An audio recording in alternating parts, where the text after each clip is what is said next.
खबरें तफसील से। एम्स फॉरेंसिक पैनल की रिपोर्ट पर सुशांत सिंह के अहले खाना ने अदम इत्मीनानी का इजहार किया है। इस सिलसिले में सुशांत के अहले खाना के वकील ने सीबीआई को खत लिखा है और नई फॉरेंसिक टीम की तश्कील देने का मुतालबा किया है। वकील ने पैनल की जांच पर सवाल उठाए हैं और खामियां गिनाई हैं।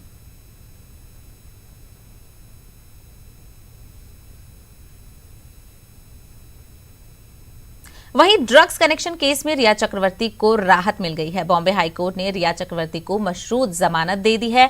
रिया को 1 लाख रुपए के जाती मचलके पर जमानत मिली है। उन्हें मुंबई से बाहर जाने के लिए पुलिस की इजाजत लेनी होगी। साथ ही रिया को अपना पासपोर्ट भी जमा करना होगा। रिया चक्रवर्ती के वकील सतीश मान शिंदे ने अदालत के फैसले का खैर मकदम किया है। उन्होंने कहा है कि सच्चाई की जीत हुई है। उन्होंने इस केस में रिया की तहवील को गलत बताया है। बॉम्बे हाई कोर्ट ने शोविक और बासित की जमानत की अर्जी को खारिज कर दिया है। हाथरस केस जांच के दायरे में तौसी की गई है। एसआईटी को जांच के लिए 10 दिन की मजीद मोहलत दी गई है। यूपी हुकूमत ने एसआईटी को जांच का हुक्म दिया था और रिपोर्ट 1 हफ्ते में सौंपने की हिदायत दी गई थी। वहीं मुतासरीन की सिक्योरिटी बढ़ा दी गई है। जगह जगह सीसीटीवी कैमरे लगा दिए गए हैं। आने जाने वालों की स्क्रीनिंग की जा रही है।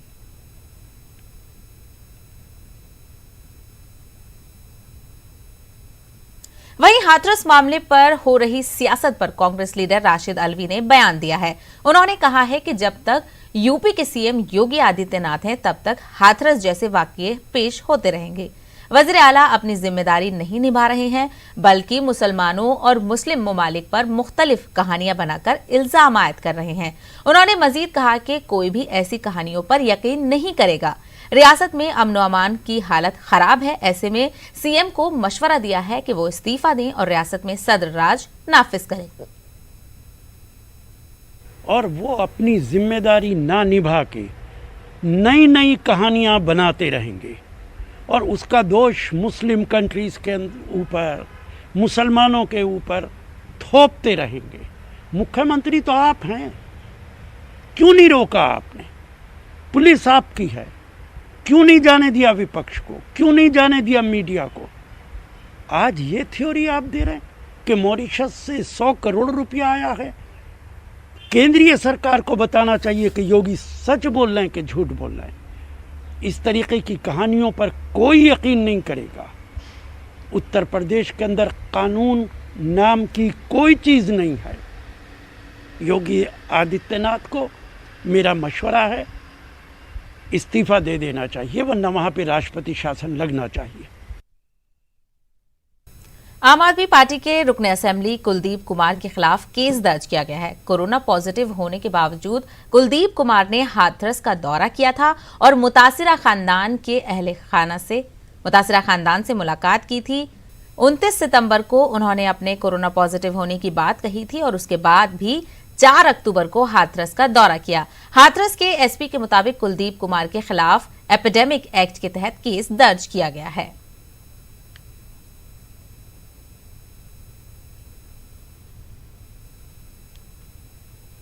झारखंड के हजारीबाग के तलबा सलीना यास्मीन कत्ल मामले में मुलजमीन को बचाने और मामले को रफा दफा करने की कोशिश की जा रही है। सलीना यास्मीन के चाचा ने वीडियो जारी कर इस बात की शिकायत की है। उन्होंने कहा है कि सलीना की मौत के कई ऐसे शवाहिद मिले थे जिसकी बुनियाद पर यह कहा जा सकता है कि सलीना का बाहिमाना तरीके से कत्ल किया गया था। वाज़ेह रहे, गुज़िश्ता 6 सितंबर को सलीना यास्मीन की लाश डाल्टनगंज के एक लॉन्च में फांसी के फंदे से लटकी हुई मिली थी। इस मामले में पुलिस की कारकर्दगी पर भी सवाल उठ रहे हैं।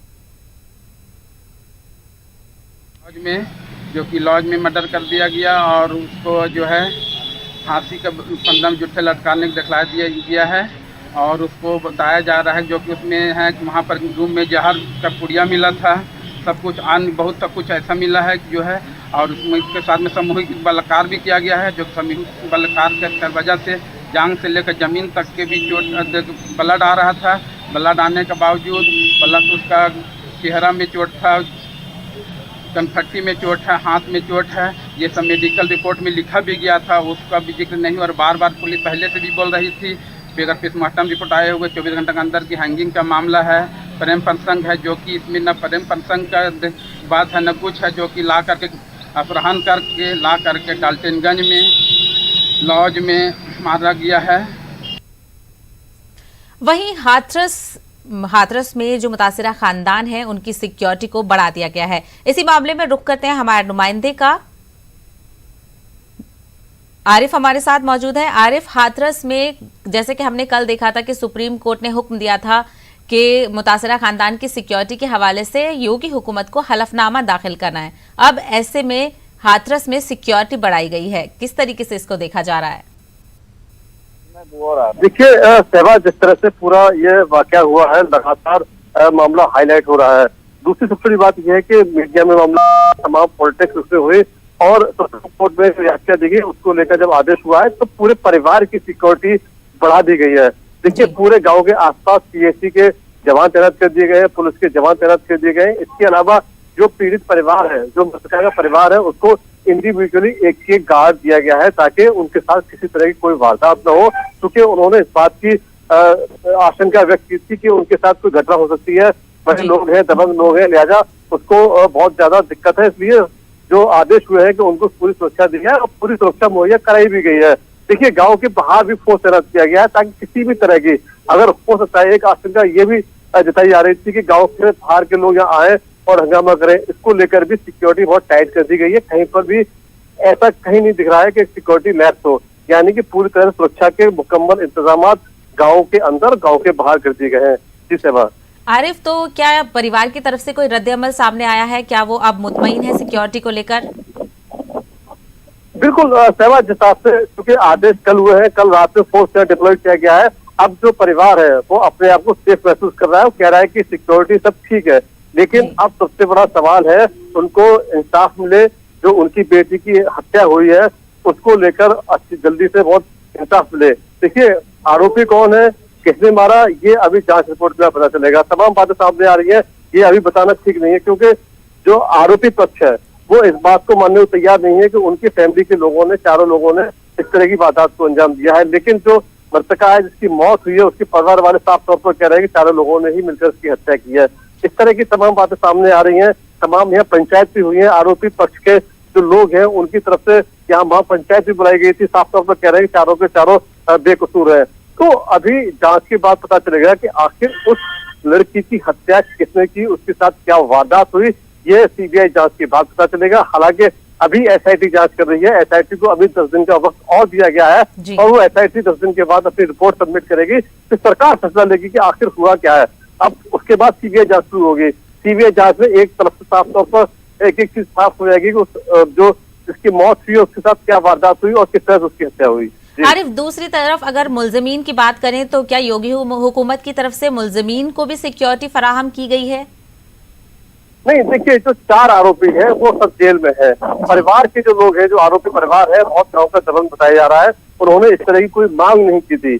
उनका कहना यह है कि हमें कोई किसी तरह की कोई जरूरत नहीं है, हमारे परिवार के लोग, हमारे जो बच्चे या बेटे या भाई जेल गए हैं वो पूरी तरह से निर्दोष है। तो उन्होंने कोई सिक्योरिटी मांग नहीं की गई, लेकिन पूरे गांव में सिक्योरिटी लगा दी गई है। देखिए जो जिसकी मृतका है उसके परिवार वालों की सिक्योरिटी पर आई गई है। इसके अलावा गांव में भी जगह जगह पर फोर्स डिप्लॉय किया गया है ताकि किसी तरह कोई बात न हो, क्योंकि सरकार नहीं चाहती किसी तरह की मामले को टूल दिया जाए। अगर मान लीजिए खुदा न खास्ता अगर कोई बात होती है तो विपक्ष के लोग उसको हंगामा मचाएंगे, तमाम तरह की बातें सामने आएंगी। तो इसलिए पूरे गाँव को पूरी तरह से सिक्योर कर दिया गया है। उत्तर प्रदेश सरकार ने बड़ा अहम फैसला लिया है ताकि किसी तरह की कोई बात न हो। जी साहब, बिल्कुल, तो बेहद शुक्रिया। तो कहीं ना कहीं जो सुप्रीम कोर्ट की हिदायत थी उस पर अमल किया गया है और जो मुतासिरा खानदान है उनकी सिक्योरिटी को बढ़ा दिया गया है। शहरियत तरमीमी कानून के खिलाफ शाहीन बाग में हुए तवील एहतजाजी सिलसिले पर सुप्रीम कोर्ट ने फैसला सुनाया है। अदालत ने कहा है कि आइन की रूह से आवाम को मुखालिफत का हक हासिल है, लेकिन मुकर्ररा जगह पर ही एहतजाज होना चाहिए। अदालत के मुताबिक अवामी मकामात को गैर मुअय्यना मुद्दत के लिए बंद नहीं किया जा सकता है। अदालत का कहना है कि एहतजाज के हक और आमदरफ्त के हक के बीच तवाजुन कायम किया जाना चाहिए। ख्याल रहे कि दिसंबर 2019 में शहरियत तरमीमी कानून के मंजूरी के बाद शाहीन बाग समेत मुल्क के मुख्तलिफ मकामात पर एहतजाज मुनज़्ज़म किए गए थे, जो कोरोना की वबा की रोकथाम के लिए लॉकडाउन लगाए जाने तक जारी रहे थे।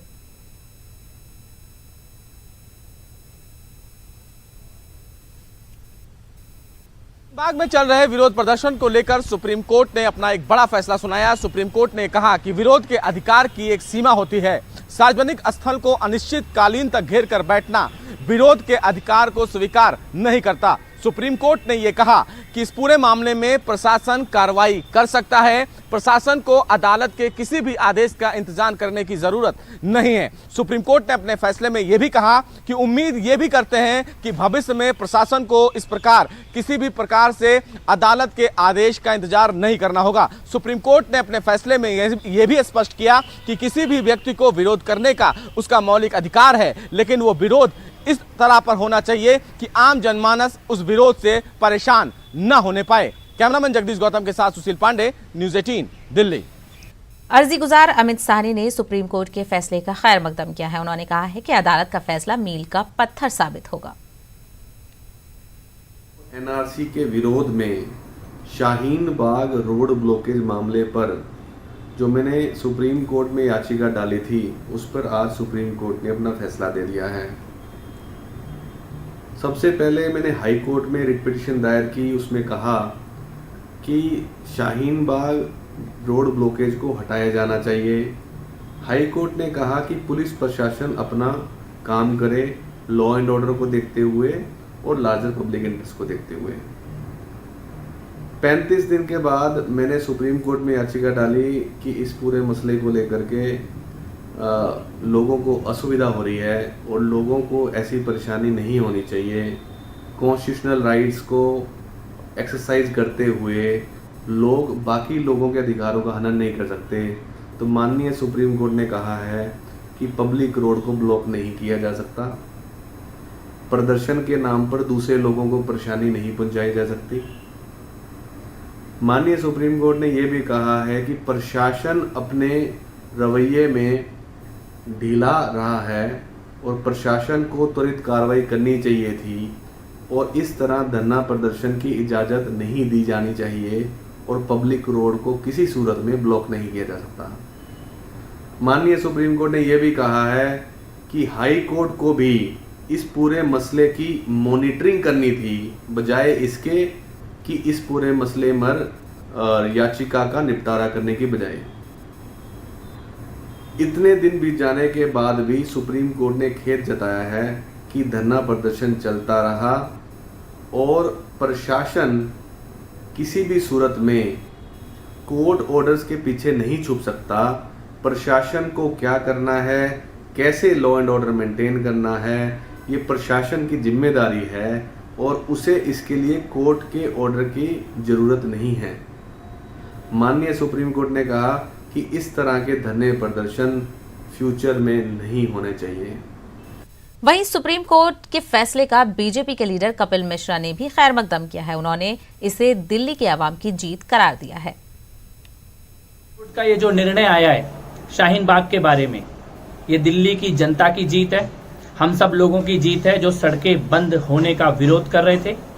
सड़कें बंद करके आतंक फैलाना, झूठ फैलाना, दहशत फैलाना, ये इस देश में नहीं चलेगा। ये माननीय सर्वोच्च न्यायालय ने निर्णय दिया है।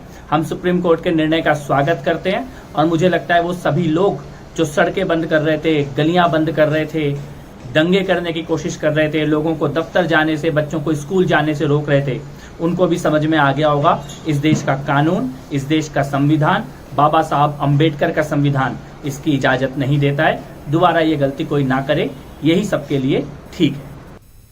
मुल्क में कोरोना मुतासरीन की मजमूई तादाद 67,57,132 हो गई है। वजारत सेहत व खानदानी बहबूद के जरिए जारी करदा एदाद-ओ-शुमार के मुताबिक पिछले 24 घंटों में 72,049 नए मामले रोशनी में आए हैं, जबकि इसी अरसे में 986 मरीजों की कोरोना से मौत हुई है। अब तक मुल्क में कोरोना से 1,04,555 अफराद की मौत हो चुकी है। एदाद-ओ-शुमार के मुताबिक मुल्क में कोरोना के एक्टिव मरीजों की तादाद 9,07,883 है, जबकि अब तक 57,44,694 अफराद कोरोना से जंग जीत चुके हैं। उधर ICMR के मुताबिक पिछले 24 घंटों में तकरीबन 12 लाख कोरोना टेस्ट किए गए हैं। मुल्क में अब तक 8,22,71,654 कोरोना टेस्ट किए जा चुके हैं।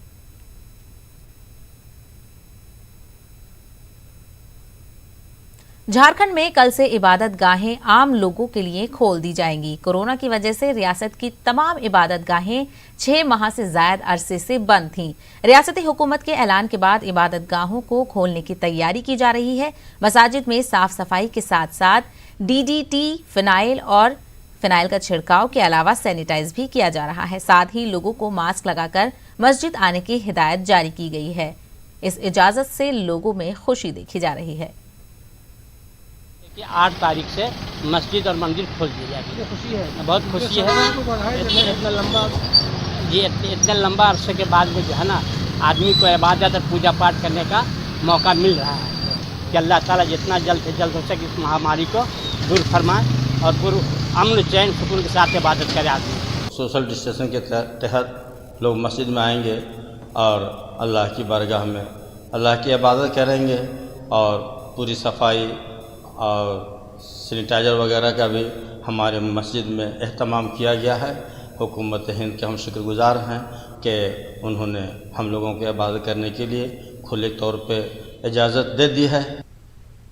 बिहार असेंबली इंतखाबात में उर्दू का मामला भी उठाया जा रहा है, क्योंकि उर्दू को लाजमी मजमून से हटाए जाने के अलावा उर्दू इदारों के तहलील के सिलसिले में मौजूदा हुकूमत पर सवाल खड़े हो रहे हैं। हालांकि JDU का कहना है कि उर्दू के साथ नाइंसाफी नहीं होने दी जाएगी। पेश है ये रिपोर्ट। उर्दू को लाजमी मजमून से हटाने का मामला, उर्दू इदारों की तहलील के सिलसिले में भी हुकूमत पर सवाल, उर्दू के साथ इंसाफ होगा कि नहीं, JDU ने उर्दू के साथ इंसाफ का किया दावा, RJD ने हुकूमत पर की सख्त नुक्ताचीनी।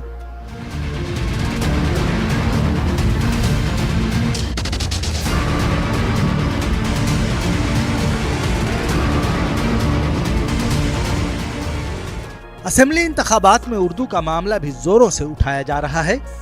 उर्दू को लाजमी मजमून से हटाए जाने और उर्दू इदारों की तहलील को लेकर नीतीश हुकूमत पर सवाल उठाए जा रहे हैं। मुहिब्बान उर्दू की नाराजगी को देखते हुए JDU ने वादे किया है कि उर्दू के साथ नाइंसाफी नहीं होने दी जाएगी। JDU के मुताबिक इंतखाबात के बाद इस मसले को फौरी तौर पर हल कर लिया जाएगा। जितने भी अक़लियती इदारे हैं, चाहे मदारिस हों या स्कूल हों या अक़लियती टीचर्स हों, उर्दू टीचर्स हों, सबों के लिए हमारे वज़ीर आला बिहार नीतीश कुमार की बड़ी अच्छी राय है। हम दर्दाना रवैया रखते हैं। ये उर्दू के मुतालिक भी जो बातें आईं, ये महकमा तालीम की थोड़ी सी गलत फैसले का ये नतीजा है कि आज वो हमारी पार्टी को या हमारे लोगों को बदनाम किया जा रहा है। लेकिन मैं आपसे वादा करता हूँ कि ये आचार संहिता लग गया है। अब तक ये मसला हल हो गया होता, लेकिन आचार संहिता के बाद हमारी सरकार फिर से बनने जा रही है। सरकार बनेगी, ये जो भी परेशानियां हैं ये फ़ौरन ख़त्म होगी। नीतीश कुमार के संज्ञान में है, वो इस चीज़ को जान रहे हैं। इसके पहले वो नहीं जान रहे हैं। जब बातें सामने आई कि वो शिक्षा विभाग से थोड़ी सी टेक्निकल गड़बड़ी हुई है, इस बिना पे उनको ये मालूम हुआ है, लेकिन आचार संहिता लगने की वजह कर इसको दुरुस्त नहीं किया गया है। जैसे ही सरकार बनेगी इसको जो है सो ठीक कर लिया जाएगा। मुसलमानों को या जितने भी मदारिस वाले हैं या उर्दू टीचर हैं, इन लोगों को घबराने की ज़रूरत नहीं है, वो बिल्कुल दुरुस्त होगा इंशाअल्लाह।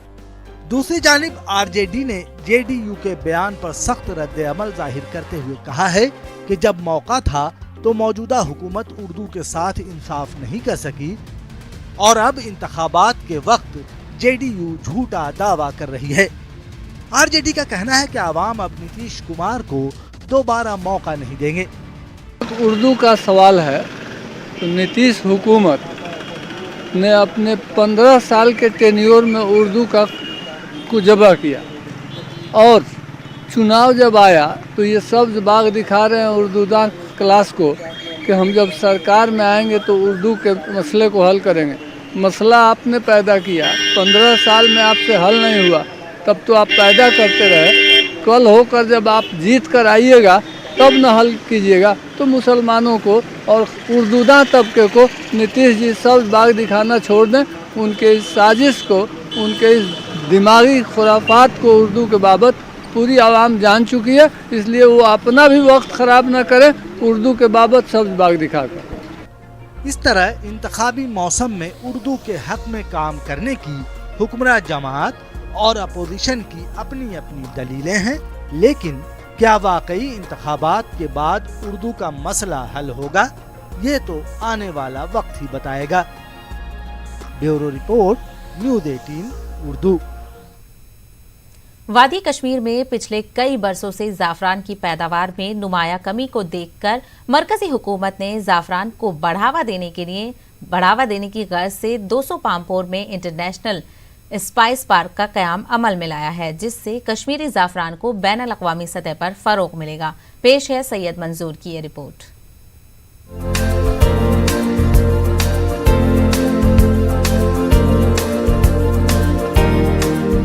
वादी कश्मीर में पिछले कई बरसों से जाफरान की पैदावार में नुमाया कमी देखने को मिल रही थी। ताहम मरकजी हुकूमत जाफरान की पैदावार को बढ़ावा देने हर मुमकिन कोशिश कर रही है। वहीं दसू पामपुर में स्पाइस पार्क का तामीराती काम भी मुकम्मल हुआ। इस पार्क में मुख्तलिफ किस्म की मशीनरी लगाई गई है, जिससे जाफरान को परखने में आसानी होगी और इसी पार्क में जाफरान को GI टैगिंग भी लगेगी, जिससे आलमी मंडी में जाफरान को अच्छी कीमत मिलने के इम्कानात बढ़ जाएंगे। इतना ही नहीं, यहाँ ई-मार्केटिंग के जरिए कोई भी किसान दुनिया के कई ममालिक में अपना जाफरान फरोख्त कर सकता है। मकामी किसानों का कहना है कि स्पाइस पार्क बनने से उन्हें काफी फायदा मिलेगा। पहले से डिमांड थी, फार्मरों की जो ग्रोअर्स हैं उनकी डिमांड पहले से ही थी कि हमारा जो कश्मीरी सैफरान है वो अलग नाम पर बिकना चाहिए, कश्मीरी नाम पर। तो वो ऐसे चल रहा था आज तक तो, लेकिन अब ये स्पाइस पार्क जो बन गई, इससे हमारी आइडेंटिफिकेशन एक बन गई है कि कश्मीरी सैफरान जो ये टैग गवर्नमेंट ऑफ इंडिया ने दे दिया है, इससे तो हमारा सैफरान बिल्कुल इसकी कीमत भी अच्छी मिल जाएगी और लेने वाले को भी अच्छा कश्मीरी सैफरान मिल जाएगा। ये स्पाइस पार्क एशिया का सबसे बड़ा पार्क है, जिस पर करोड़ों रुपया खर्च हुआ है और हर किस्म की सहूलियात यहाँ दस्तयाब कराई गई है। इस पार्क में कोल्ड स्टोरेज, वैक्यूम सिस्टम और दीगर जदीद किस्म की मशीनरी लगाई गई है, जो असली और मयारी जाफरान की शिनाख्त करेगी। ये जो पूरा पोस्ट हार्वेस्ट मैनेजमेंट जो होंगे लोगों के फार्मर फीड से ही हम फ्लावर्स कलेक्ट करके यहाँ रिसेप्शन में, उसके बाद हमारा सेक्शन है क्या यहाँ स्टिग्मा सेपरेशन, वहाँ पे मैकेनिकल टेबल लगे हुए हैं 72 और 450 लोगों की कैपेसिटी एट ए टाइम वो इसके स्टिग्मा सेपरेशन कर सकते हैं। उसके बाद हमारा ये अगर लावा एक दिन में हमारा नहीं हो पाया तो उसमें कोल्ड स्टोरेज साथ में है, अगर एक दिन में सारे हमारे में कोल्ड स्टोरेज में भी हम स्टोर कर सकते हैं फ्लावर्स जो फील्ड से फार्मर से हमारे पास आएंगे। डायरेक्टर एग्रीकल्चर सैयद अल्ताफ एजाज इंद्राबी ने न्यूज़ 18 उर्दू से बात करते हुए कहा कि पार्क की तामीर से वादी कश्मीर के जाफरान को काफी फरोग मिलने के साथ साथ यहाँ के किसानों की आमदनी भी बहुत ज्यादा बढ़ जाएगी। उन्होंने कहा कि यह मरकजी हुकूमत का बड़ा ख्वाब था जो अब पूरा हो गया है। सैफरॉन की एक अपनी आइडेंटिटी मिल गई, वापस वो प्रोमिनेंस में आ गया। जो यहाँ पर सैफरॉन को थोड़ा सा वो अडल्ट्रेशन करते थे जो लोग unscrupulous people, that will not be done now. It will be sold under that particular brand as under the name of India International Kashmir Saffron Trade Centre. यहाँ पर इसकी ट्रेडिंग भी हो जाएगी। फार्मर को कहीं नहीं जाना है, अल्हम्दुलिल्लाह उसको घर में ही बैठ के ही अब बिजनेस करना पड़ेगा, मतलब करने का मौका मिल जाएगा कि ताकि उसको वहाँ पर वो इंटरमीडिएटरी जो उसके हुआ करते थे, जो वो एक्सप्लॉइट करते थे, that will be all now remove from the system and this is the facility created by the government for the convenience of our saffron growers, ताकि इसकी prominence रहे, इसका ट्रेड बढ़ जाए, इसकी एक पहचान जो सारी दुनिया में है और ये डिमांड में रहे। यही हमारी एक एंडेवर था और इसको हमने अब कंप्लीट किया। दसू पामपुर के लोग चाहते हैं कि इलाके के नौजवानों से किए गए वादों के मुताबिक तरजीही बुनियादों पर इस पार्क में नौकरी दी जाए। Bureau report, news 18 Urdu, Pampore. मज़ीद ताज़ा खबरों के लिए आप लॉग इन कर सकते हैं हमारी वेबसाइट news18urdu.com पर। खबरों में फिलहाल इतना ही। आदाब।